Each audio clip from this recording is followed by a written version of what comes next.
Hey, what's up, everybody? I'm Chris the Geek Bowman, and welcome to my YouTube channel. Right now, I'm going to be doing a re-review of Batman vs. Superman: Dawn of Justice. Because the last time I did a review on this movie, I felt, I had time to think about it, and I thought about it, and I kind of felt like my last review was a little rushed. Um, so I am going to re-review Batman vs. Superman: Dawn of Justice. But before I get into my re-review, there's just something I have to do.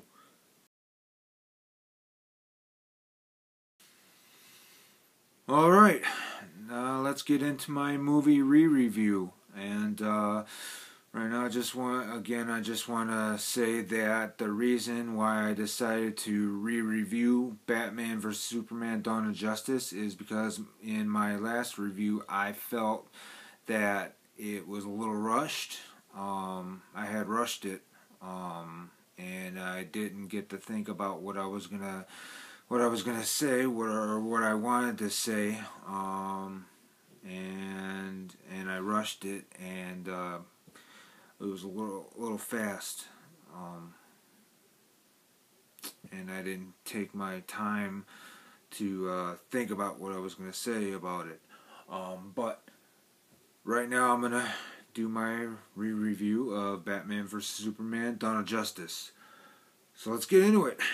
All right.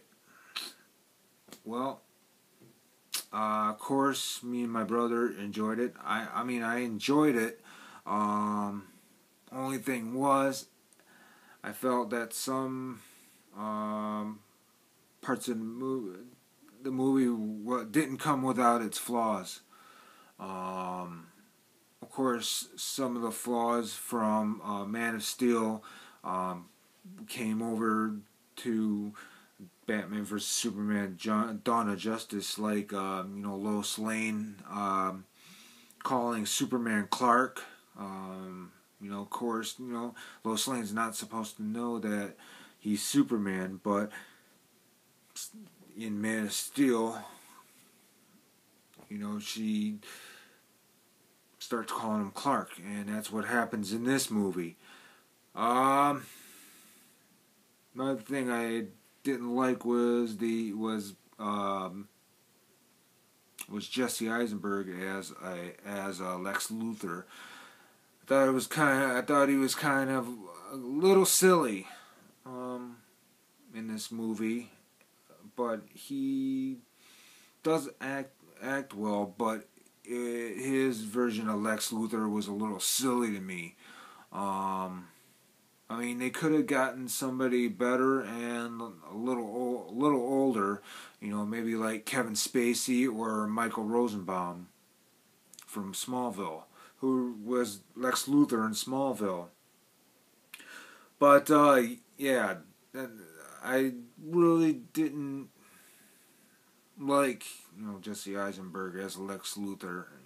Like I said, he's a little goofy, silly. But and I just wish the role was a little better. I also didn't like some of the scenes, Lois Lane scenes, the acting scenes, and which is going to bring me into the reason why I didn't really like the subplot of the movie, in the desert and stuff, because one of Lois's lines, let me see if I can remember it. She asks him, "Are you a terrorist general?" And she says it delivers the line in a kind of way that it sounded really bad. Sounded kind of bad. And I didn't like that. And of course, the subplot, in the desert. And of course, another thing that I really didn't like is that the writers decided it'd be a good idea to kill off a main character, a iconic character from the comic books, from the Superman comic books, and that is Jimmy Olsen. they decided to kill off Jimmy Olsen. And that part, he was like, what the hell? I mean, you kill off such an iconic character as Jimmy Olsen, who's friends with Lois and Clark and everybody in the Daily Planet. I just thought that kind of sucked. Of course, the whole subplot, it really didn't make too much sense to me. Subplot in the desert and everything. I don't know what that was all about, but and then Bruce Wayne's dream sequence, where he's in the desert. There's a subplot where he's going to get the kryptonite, and he gets tricked, and all these guys start drawing guns, and he starts beating up on him and shooting him, and he starts beating up on him and shooting some of them, and all of a sudden these creatures start flying out of the sky, and it's like, I don't know what that was all about. I mean, I'm thinking that what those creatures were all about in that dream sequence. I do believe we are going to see Darkseid in the Justice League movie. But yeah, it's just the whole subplot thing in the desert didn't make any sense, and Lois Lane bringing the bullet home, and just, I don't know what that was all about. I guess it was like Lex Luthor setting up Superman to fight against Batman, which does happen. Spoiler alert. Yes, there will be there are spoilers. But anyway, yeah. Like I said, some of the acting is, I didn't, Lois and Clark in the bathtub scene, and them outside before Superman takes off.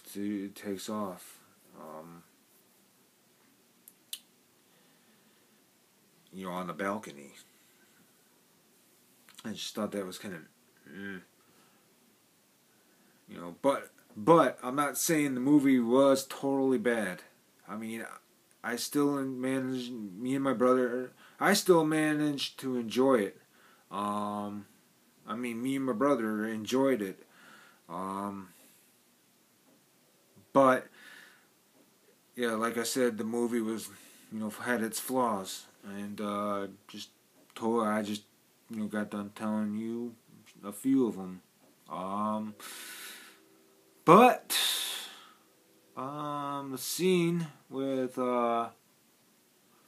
them fighting Doomsday,